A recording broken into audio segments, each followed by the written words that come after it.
It's Monday, October 21st, 2013, and let's talk about what happened this weekend over at xdadevelopers.com.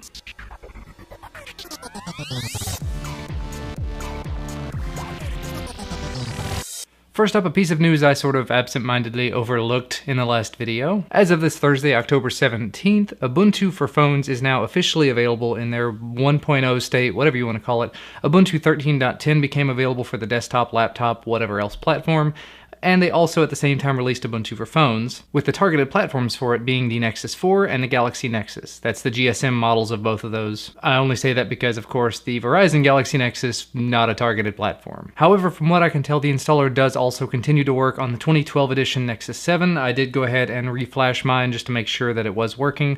There appear to be some bugs in it when you're using it on the tablet. I presume that's why it is still considered not to be supported on there 100%. And from looking at the Google Doc associated with it, yeah, there are still some things that are not 100%, like sound and acceleration, video acceleration, rotation with the accelerometer, things like that. But as you can see, it is actually running on here again. It's not perfect. It's definitely slow and kind of buggy, but it's out there and it's running, so that's definitely a step in the right direction. And I know you definitely can't see it, but I'm loving the fact that in the more suggestions area of it, XDA Developers is the first app in the more suggested list. Not sure if that has to do with my history on here or not, but I actually didn't go into their store and install it, so that means it probably is one of the suggested apps, so that's awesome. Additionally, speaking of Nexus devices, this weekend Google had a bit of an oops. As we've mentioned before, the Nexus 5, everybody knows that it's coming, but Google still hasn't officially announced it, but they kind of made it available on the Play Store for a very, very brief few seconds there over the weekend. Just long enough that the people who are sitting there constantly pressing F5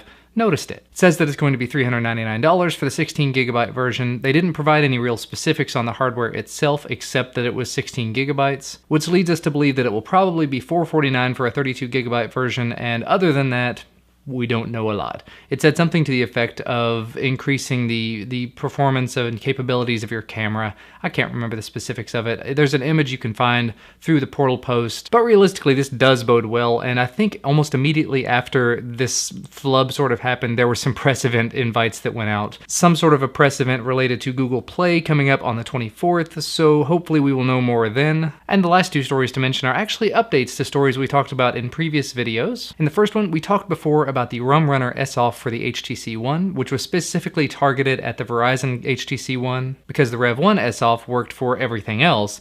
Specifically, the ROM Runner one was targeted at Verizon because nothing else worked for it. Well, apparently a lot of people have a newer version of HBoot on their device, 1.54.0000, and neither one of them worked on this. So the guys behind ROM Runner, XDA recognized developers B-Ups and Fuses, updated it to make it work with this. And not only does it work on the Verizon one, it works on the international HTC one. Now keep in mind, in order to use this on the international one, you have to have it HTC Dev unlocked. There are some very specific settings and very specific versions of firmware and everything you have to have in place before doing this, so do make sure to read through the forum thread to get all the specifics before you try to do it yourself. But one way or another, if you're running this newer version of software and you want to get it SOFF unlocked, this is an awesome way to be able to do it. And additionally, before, we talked about Samsung's Knox safety software a little bit. Well, Knox came up again in another story over the weekend, tying back into the previous story about the Galaxy S4 and the official version of Android 4.3 that got released for it in Germany. Well, XDA recognized contributor Friedrich420 has updated the ROM that he's been working on to work with this version of Android 4.3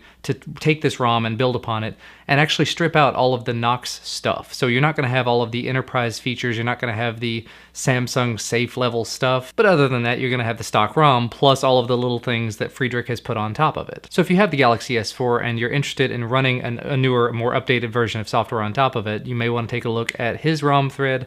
Link to that will be down in the video description as well. And finally, to wrap things up, 2 other videos were posted to XDA Developer TV this weekend, and 1 video was posted to the XDA Roundtable channel, all by me. In the first video, I did an interview with XDA Elite Recognized Developer Dees Troy about his presentation at the Big Android Barbecue and about software development practices and things like that. The second video was the actual presentation that Dees Troy gave at the Big Android Barbecue. And finally, I uploaded another video that was an interview I did with icon developer, software developer, all sorts of other around awesome stuff guy, The Flash. If you haven't seen that video, that's definitely a video of mine you ought to take a look at because it was just so much fun to make. The Flash is such an awesome time to hang out with. I mean, that video, you should just go take a look at it because it was so much fun. So for the links to that and to all the other things I talked about, make sure to check the video description. You can also find the links to my YouTube channels down there as well. But as always, thank you so much for watching. Make sure to hit that like button down below the video if you like this video, and subscribe to receive our content as soon as it becomes available.